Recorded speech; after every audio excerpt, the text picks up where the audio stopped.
Maligayang pagbabalik mga kasolid. Good news, laban ang ating pambatong si Mark Magsayo. Kalsado na, trila naman nila. Kung may good news, meron din namang bad news.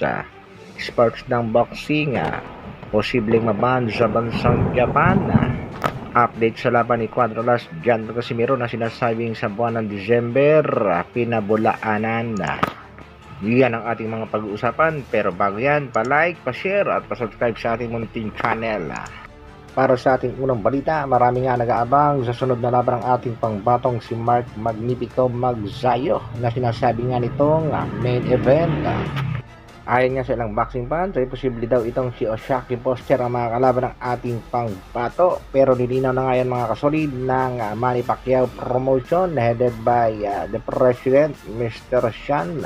Ang laban ni Magsayo na main event sa Trila in Manila ay kontra nga mga kasolid sa Italian boxer na si Michael Magnesi na sa kasalukuyan ay merong kartadang 25 wins, 30 knockouts, merong 2 talo. Si Magsayo naman ay may 28 wins, 18 knockouts, merong 2 ring talo. Kaya naman, isang good luck kay kabayang Mark Magnifico Magsayo. Title eliminated ito mga solid para sa laban kontra Oshaki Foster. Samantala, Terence Bud Crawford tuluyan ang babaklasan ng WBA title. Yan nga nilinaw ng President. Ito nga ay babaklasan sa oras mismo ng laban itong si Crawford kontra dito kay Canelo Alvarez. Kung ang WBA nagdesisyon na sa titulo nitong si Crawford, samantalang sa titulo na hawak ni Davis na umayaw sa utos ng WBA, wala pa ring aksyon ang WBA. Kaya rin kaya nilang baklasan itong si Gervonta Tank Davis.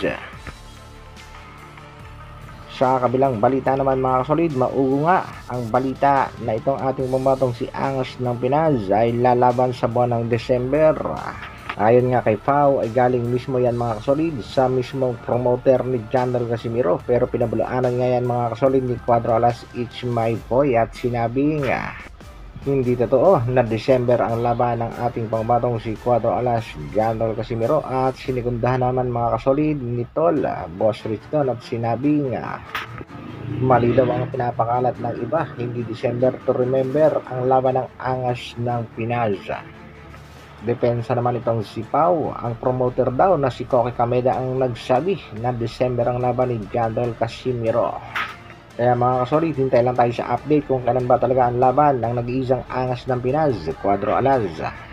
Isa namang bad news para sa sports ng boxing sa bansang Japan. Napapabalita nga mga kasolid sa kasalukuyan na posibleng mabana ang sports ng boxing sa bansang Japan. Yan nga ang nilinaw mismo ng pamunuan ng Japan Boxing Commission. Dahil sa di umano'y pagkakapahamak ng ilang mga boxers ng Japan at ang ibang pa nga dyan mga kasolid ay nagbuwis ng buhay. At kung hindi nga raw masusolusyonan mga kasolid, ayon pa rin sa Japan Boxing Commission, posible nga talagang mabanda ang boxing sa bansang Japan.